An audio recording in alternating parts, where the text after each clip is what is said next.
Hey fam, it's Linda Word. So I am coming on to show you guys some vegetables I'm getting ready to start. So I'm starting my seeding mix and I have already in this bucket some black cow manure.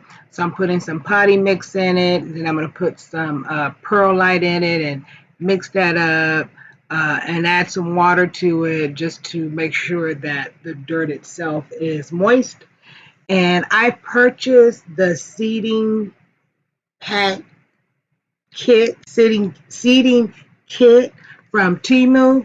And so yeah, I was surprised that, it appears to be good quality, but I don't know what quality is when it comes to a seeding kit.